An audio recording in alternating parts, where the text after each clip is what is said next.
Iran adalah sebuah negara yang terletak di bagian barat Asia. Nama Iran berasal dari kata Arya, yakni sebuah kaum yang pada masa lampau tinggal di kawasan tersebut. Pada tahun 1314 Hijriah, pemerintah Iran meresmikan penggantian kata Persia menjadi Iran.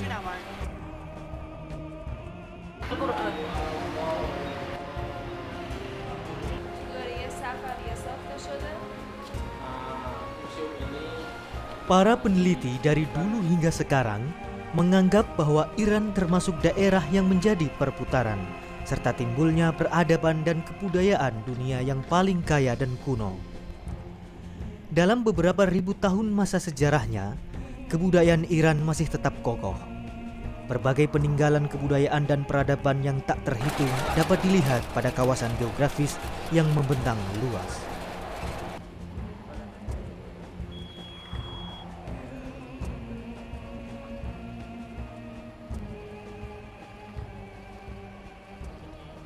Wilayah Iran bagian timur meliputi Folat Pamir yang berbatasan dengan Afghanistan. Di bagian tenggara dan barat meliputi Kofkaf dan pinggiran-pinggiran pantai Laut Hitam. Di bagian utara dan barat daya terletak di daerah Darya dan Laut Khorazm. Di bagian selatan meliputi daratan-daratan pantai Teluk Persia, Laut Oman dan Laut Merah serta Samudra Hindia. Iran adalah sebuah negara yang memiliki beragam suku dan agama. Suku mayoritas di Iran ialah suku Persia yang berjumlah 51%. Selebihnya adalah suku Azeri 24%, Gilaki dan Mazandarani 8%, Kurdi 7%, Arab 3%, Baluchi 2%, Lur 2%, Turkmen 2%, dan juga suku-suku lain 1%. Kebanyakan penduduk Iran bertutur dengan bahasa Persia. Di dunia, penutur bahasa Persia diperkirakan sebanyak 150 sampai 200 juta orang. Penduduk Iran pada tahun 2006 berjumlah 70 juta. Sebanyak 2/3 jumlah penduduknya berumur di bawah 30 tahun. Prosentase penduduk yang bisa baca tulis sebesar 86%. Kebanyakan penduduk Iran beragama Islam, terdiri dari 90% Syiah dan 8% Ahlus Sunnah wal Jamaah. 2%-nya lagi menganut agama Bahai, Mandea, Hindu, Zoroaster, Yahudi, dan Kristen.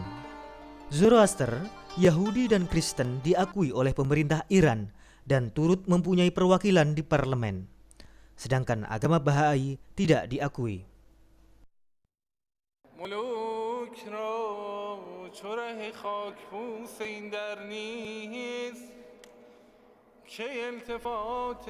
Bangsa Persia atau yang kita kenal sekarang sebagai Republik Islam Iran adalah bangsa yang besar.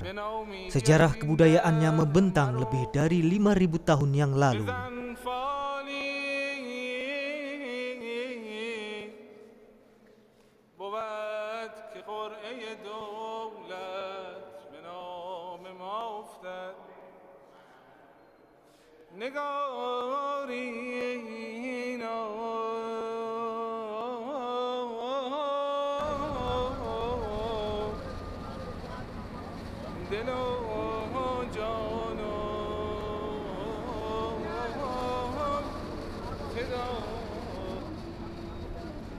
Isfahan adalah sebuah kota tua bersejarah yang sangat terkenal karena keindahannya.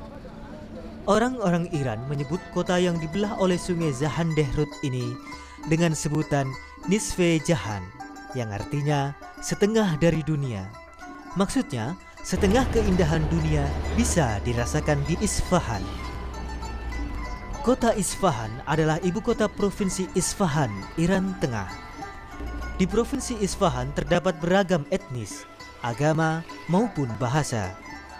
Sudah berabad-abad lamanya, penduduknya hidup rukun dan damai. Mayoritas warga Isfahan adalah etnis Fars.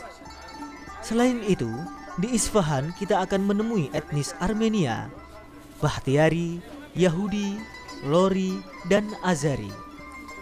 Di Isfahan, Anda akan menemukan orang-orang yang berbicara dengan bahasa Ibrani dan Armenia, dua bahasa yang menunjukkan kepercayaan atau agama si pemakai bahasanya, yaitu agama Yahudi dan Kristen Armenia.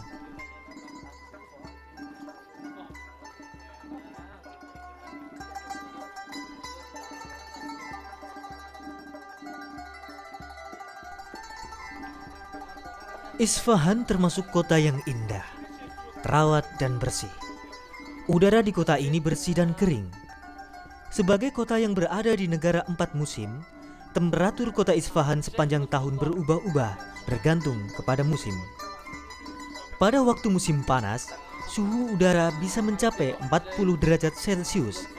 Sementara di musim dingin salju akan turun, suhu udara bisa menukik sampai 10 di bawah 0 derajat Celcius. Dibandingkan dengan kawasan-kawasan lainnya, cuaca di Isfahan tergolong sangat stabil karena pergantian cuaca dari satu musim ke musim lainnya berlangsung secara tepat waktu. Di tempat-tempat lain, musim-musim terkadang datang lebih cepat atau lebih lambat.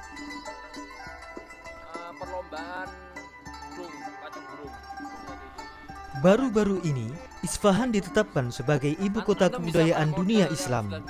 Isfahan memang layak menyandang sebutan tersebut karena di kota ini berbagai peninggalan abad-abad kejayaan peradaban Islam masih terawat. Dengan mengunjungi kota Isfahan, kita akan dibawa melayang ke masa lampau, yaitu ketika dunia Islam menjadi mercusuar peradaban dunia.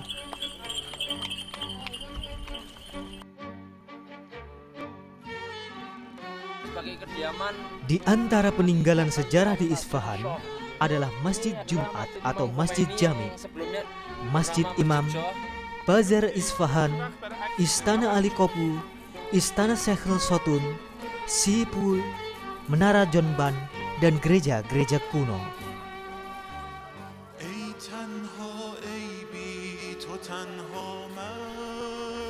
Istana Shekhel Sotun adalah salah satu tujuan wisata yang sering dikunjungi para wisatawan. Bangunan ini memiliki luas sekitar 67.000 meter persegi. Shekhel Sotun dibangun pada masa kekuasaan Shah Abbas pertama. Memasuki kompleks bangunan Shekhel Sotun, kita akan dibawa kepada kemegahan peradaban Islam di masa lalu. Tempatnya sangat asri dan indah, seakan-akan baru dibangun beberapa tahun lalu. Padahal Shekhel Sotun dibangun sudah berabad-abad lampau, yaitu pada masa dinasti Safawi.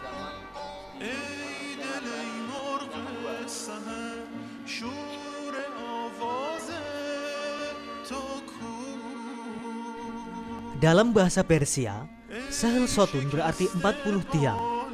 Sebenarnya tiang yang menyangga bangunan istana ini hanya 20 buah. Akan tetapi, jika kita berdiri di seberang kolam air yang berada tepat di depan bangunan istana itu, kita akan menyaksikan bayangan ke-20 tiang istana itu secara utuh. Sehingga bilangan tiang yang kita saksikan berjumlah 40, yaitu 20 tiang yang asli dan 20 lainnya merupakan bayangan yang terpantul dari air kolam.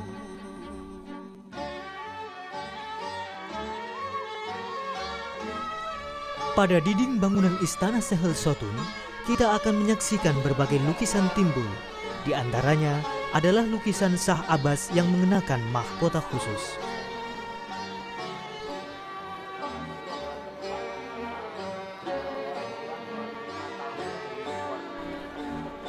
Menara Jonban. Pernahkah Anda menyaksikan bangunan kokoh namun bisa bergetar tanpa harus rusak? Mungkin sulit untuk dipercaya bahwa bangunan seperti itu ada di Isfahan. Bangunan itu sudah berdiri berabad-abad lamanya, dibangun pada tahun 716 Hijriah yang lalu. Bangunan itu bernama Menara Jonban, yang artinya bergerak. Menara Jonban terdiri atas sebuah kamar besar dan 2 menara. Di dalam Menara Jonban terdapat makam seorang wali terkenal bernama Amu Abdullah. Jika salah satu menara pada Menara Jonban ini digerakkan, bukan hanya menara lainnya yang ikut bergerak, bahkan seluruh bangunan Menara Jonban juga ikut bergerak.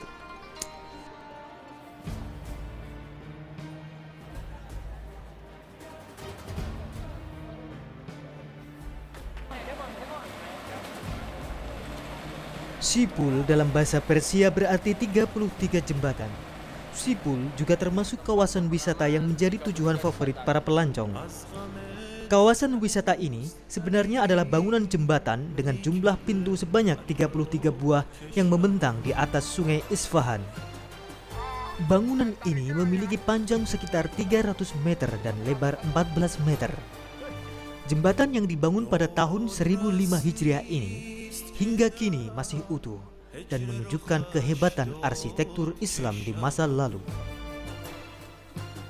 Pada zaman dulu, warga Kristen Armenia sering menjalani ibadah pemandian di dekat jembatan ini.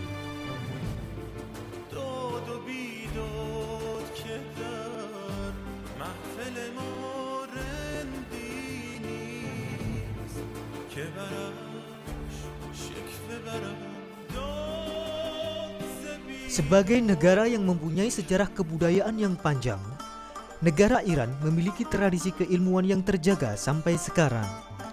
Sastra dan filsafat Islam tumbuh subur dalam universitas dan hauzah ilmiah, semacam pesantren di Indonesia.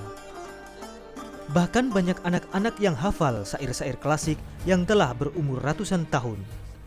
Ini semacam bukti betapa masyarakat Iran menjaga warisan tradisi mereka.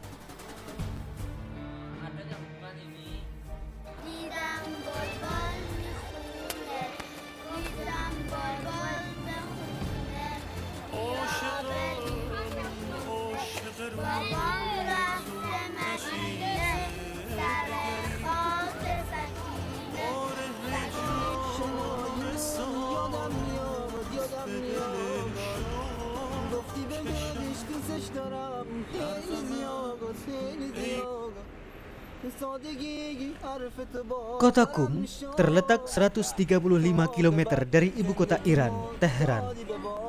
Secara administratif, Qum adalah ibu kota Provinsi Qum. Pada tahun 1997, jumlah penduduknya sekitar 44.850 jiwa. 70% tinggal di kota dan 83% tinggal di daerah pedesaan. Qum terletak di kawasan Sahara Tengah Iran. Posisinya yang berada di tengah padang yang gersang dan jauh dari laut menyebabkan iklim Qum sangat kering dan memiliki curah hujan yang sangat kecil. Sebagian besar tanahnya tidak bisa dimanfaatkan untuk pertanian. Tanahnya tidak subur antara lain karena posisinya yang berdekatan dengan Danau Garam.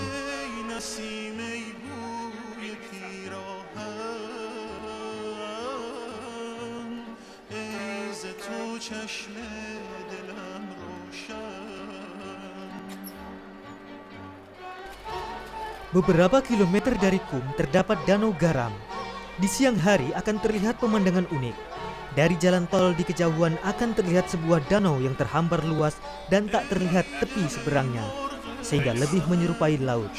Namun, jika diperhatikan lebih cermat, maka dari warnanya yang putih akan terlihat bahwa hamparan itu bukanlah air, melainkan hamparan garam alami yang dihasilkan oleh pengeringan danau akibat proses penguapan. Di danau tersebut tidak ada air sama sekali, kecuali di musim dingin.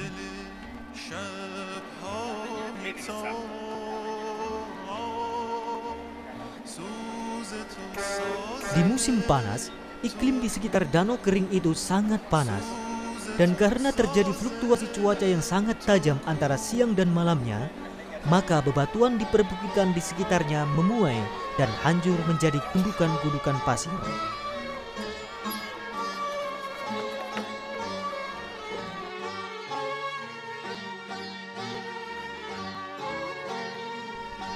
Di musim panas, suhu udara bisa mendekati 40 derajat Celcius. Meski begitu, di musim dingin, suhu udara juga bisa anjlok hingga di bawah nol dan sesekali turun salju.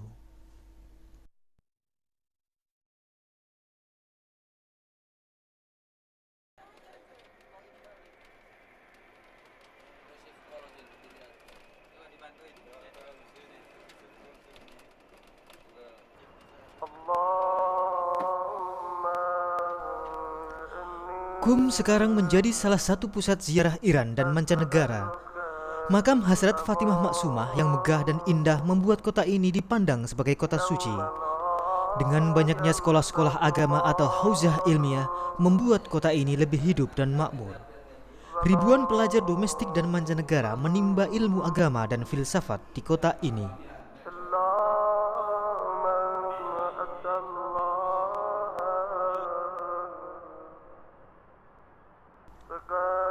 Banyak para peziarah Iran dan mancanegara yang datang ke Qum datang ke makam Hazrat Fatimah Maksumah.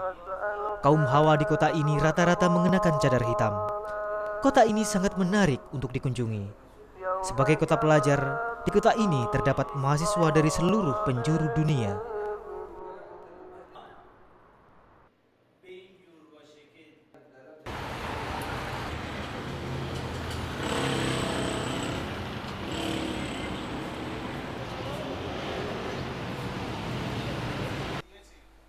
Amar Fauzi adalah salah satu dari ratusan mahasiswa asal Indonesia yang belajar di Iran, tepatnya di kota pelajar Qum.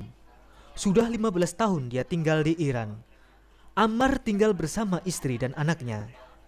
Di sela-sela waktunya, dia sering berkunjung ke sesama pelajar Indonesia di Zambil Abad, tempat berkumpulnya mahasiswa Indonesia yang sudah berkeluarga. Canda tawa, teh khas Iran, makan besar bersama menjadikan Qum semakin hangat.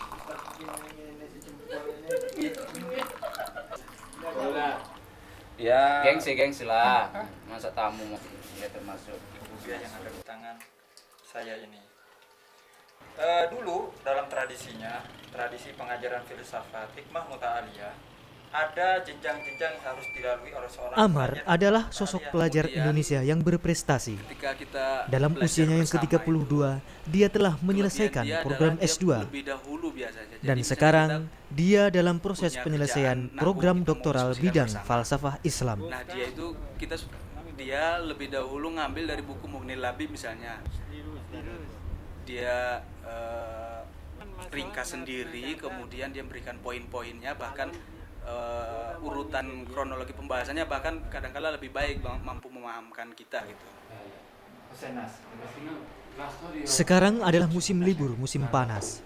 Tentu saja perpustakaan jadi sepi pengunjung. Biarpun kampus libur, perpustakaan tetap buka dan Ammar bisa mengakses buku-buku yang diperlukan.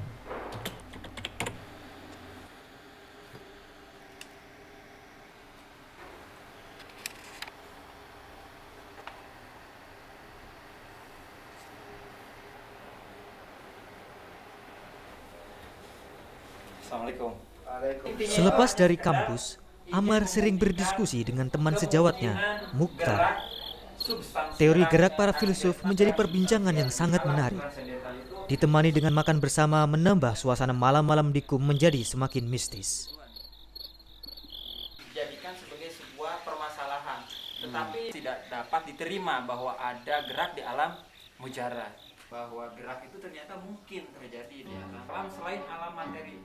Yang kita geraknya itu apa ya menurut Mullah Sodro, gerak. Jadi 3 1 2 1 3. Ini kan ada satu lagi tuh syarahnya.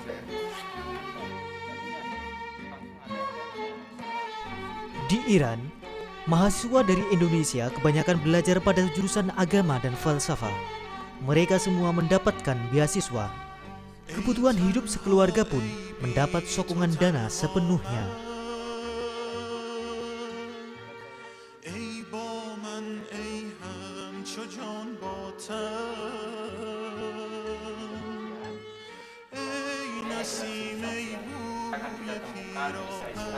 Buku-buku yang dikaji antara lain adalah karangan Mullah Sodro yang hidup pada abad ke-17. Pemikiran filsafat tokoh ini mempunyai pengaruh sampai sekarang. Karya magnum opusnya adalah Asfar al-Arba'ah, sebuah traktat filsafat yang dirangkai dari tradisi ilmu kalam, filsafat parapatetik, filsafat iluminasi, serta irfan dan Quran hadis. Ya, balik diketahui bahwa Mullah Sodro karena banyak dikejam oleh Mullah Sodro adalah filsuf besar abad ke-11 Hijriah yang berhasil merekonstruksi dan mengembang luaskan aliran filsafat transendental. Rumah filsuf yang hidup di era dinasti Safawi ini berada di kawasan pinggiran Qum dan direnovasi pada tahun 1998 tanpa mengubah struktur awalnya.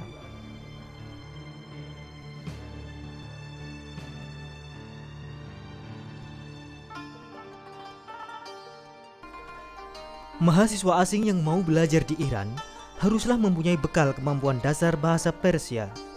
Bahasa pengantar dalam kuliah memakai bahasa Persia dan bahasa Arab. Buku-buku yang tersedia pun sebagian besar menggunakan bahasa Persia dan Arab.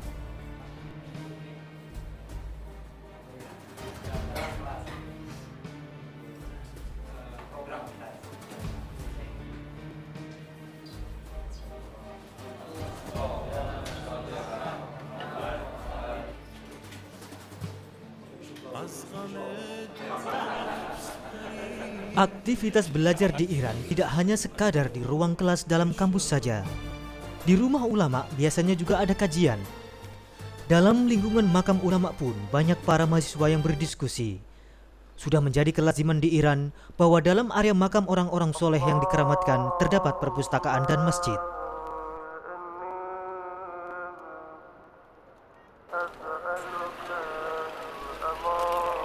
Hari Kamis sore, sekitar jam 5 waktu KUM, Amar sekeluarga berziarah ke makam dan masjid Jamkaran, sekitar 20 menit dari rumah kontrakannya.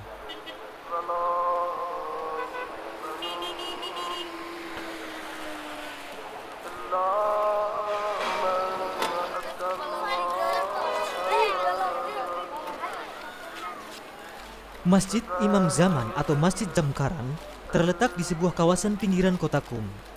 Masjid ini memiliki nilai mistis lebih tinggi dibanding masjid-masjid lainnya di Iran karena didirikan berdasarkan petunjuk langsung dari Imam Mahdi, imam ke-12 atau imam terakhir kaum Syiah yang dipercaya sedang gaib dan akan muncul di akhir zaman sebagai juru penyelamat umat manusia.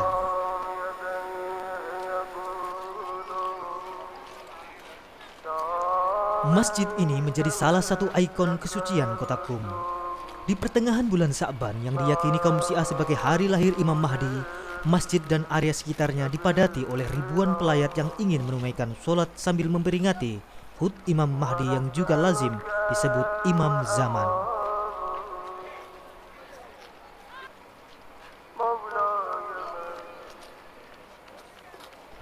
Selain itu, Amar sekeluarga juga sering berziarah dan berkholwat di Bukit Nabi Khidir, tempat di mana Nabi Khidir sering berkholwat, dan juga filsuf muslim terkenal Mulla Sadro sering berzikir dan beribadah di tempat ini. Tempat-tempat makam keramat orang soleh selalu dikunjungi masyarakat. Bahkan pada hari libur pengunjung bisa sampai berjumlah ribuan. Para keluarga akan menginap di area makam dan mendirikan tenda. Hal demikian adalah semacam wisata spiritual. Para orang tua turut membawa anak-anaknya berziarah. Makam para imam suci dikenalkan pada generasi penerus sejak dini.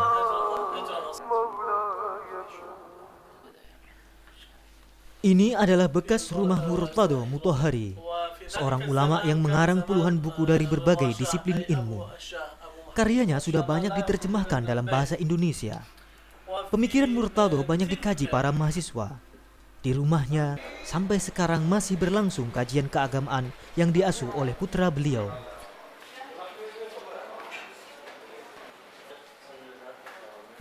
Rumah ini adalah bekas rumah Imam Khomeini, berada di desa Jamaron. Beliau adalah pemimpin revolusi Islam Iran 1979. Ulama harismatik yang bersahaja ini selain berhasil mendorong dan mempelopori ambruknya pemerintahan Syah Iran, juga mewariskan banyak karangan yang berharga. Di depan rumahnya sekarang dibangun museum tempat peninggalan buku-buku, tasbih, foto-foto peninggalan pada saat revolusi bergejolak sampai beliau wafat. Rumah Imam Khomeini di KUM adalah bangunan tradisional yang sangat bersahaja dan terdiri dari 2 flat. Rumah ini memiliki ruang bawah tanah serta pekarangan dan podium tempat beliau berceramah. Rumah ini didirikan pada awal-awal abad ini. Salah satu daya tarik Imam Khomeini adalah kesederhanaannya dalam menjalani kehidupan. Ketika para pemimpin dunia lainnya hidup di istana negara, Imam lebih memilih tinggal di sebuah rumah kontrakan yang terdiri dari 1 kamar di ujung sebuah gang sempit. Rumah kontrakan Imam Khomeini ini terletak di kawasan Jamaron, sebelah utara Tehran.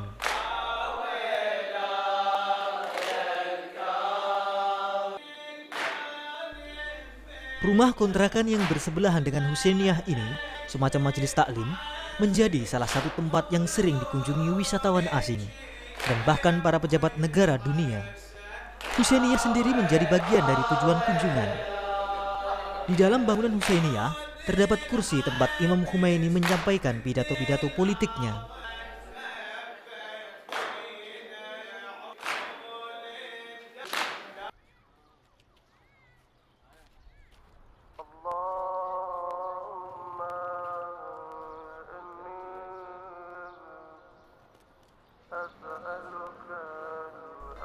Di kota Teheran Selatan, tempat di mana jasadnya berbaring, dibangun madrasah imam dan perpustakaan dan masjid. Ribuan orang berziarah ke makamnya setiap hari.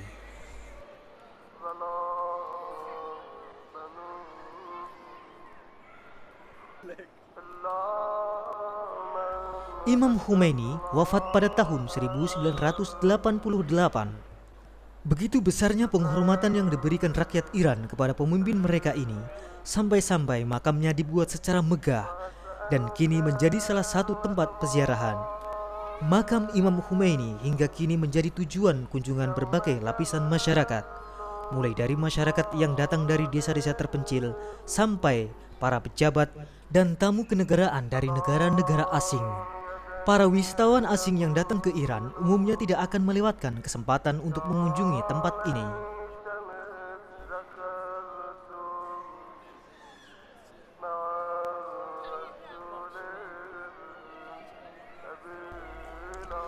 Kompleks makam Imam Khomeini terdiri dari beberapa bagian. Bagian utama adalah makam Imam Khomeini yang dikelilingi oleh sebuah ruangan musola besar. Kompleks makam Imam Khomeini dirancang untuk menjadi sebuah kompleks yang sangat luas dengan nama Kota Cahaya, yang di dalamnya meliputi universitas, pusat penelitian, dan pusat kebudayaan, sekaligus ditujukan sebagai pusat pariwisata dan perdagangan. Luas keseluruhan lahan yang diperuntukkan bagi proyek ini adalah 10.000 hektar.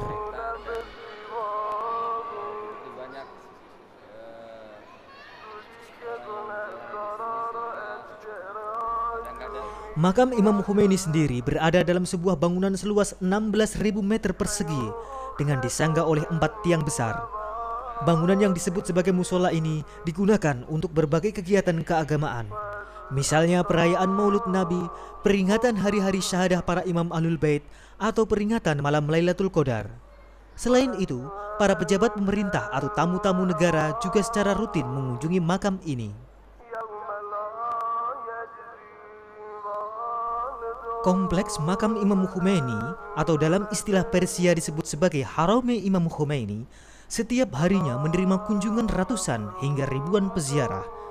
Bahkan pada hari-hari khusus, peziarah yang datang bisa mencapai ratusan ribu orang sehingga sampai memenuhi halaman luar musola.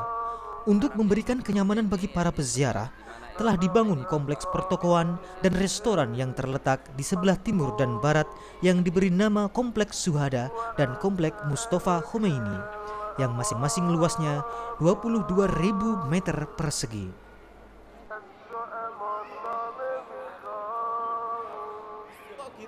Secara keseluruhan, arsitektur bangunan kompleks makam Imam Khomeini memiliki gaya tradisional Iran yang indah. Selain itu, kompleks ini dibangun dengan struktur beton yang kokoh dan mampu bertahan melawan gempa berkekuatan 8 skala Richter. Makam Imam Khomeini terletak sekitar 8 km dari kota Teheran ke arah selatan, atau 25 km dari Bandara Internasional Imam Khomeini.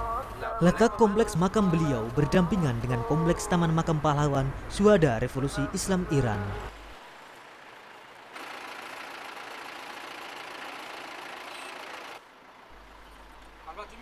Tiap hari Kamis, para mahasiswa Indonesia mendapat jatah berolahraga. Mobil kampus akan menjemput dan mengantar ke gedung olahraga.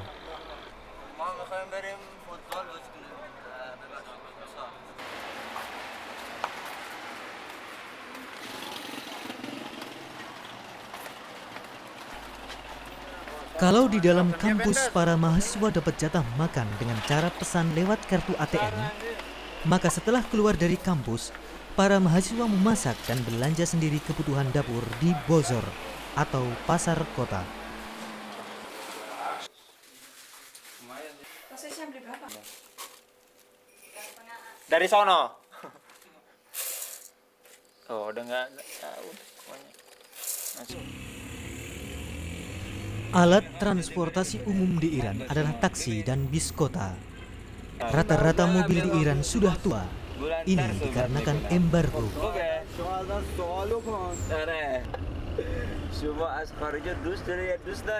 HPI semakin lama semakin banyak tantangan.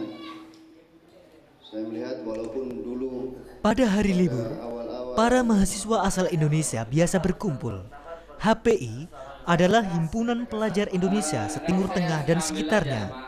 HPI menjadi wadah organisasi bagi mahasiswa Indonesia. Teman sejawat Amar diantaranya adalah Mujtahid, Mukhtar, dan Nasr. Mereka menumbuhkan semangat bekerja bagi adik-adiknya, berorganisasi, meraih kemajuan akademik, dan mengurus kepentingan bersama, dan juga memikirkan nasib bangsa tercintanya, Indonesia. tidak dari setahun satu periode itu sudah sangat berlebihan. Problema ya. Saya mengusul yang jelas gini lah. Ada pemasukan pengeluaran sisanya sekian itu harus sama kayak begitu. Itu 1 tahun itu jumlahnya.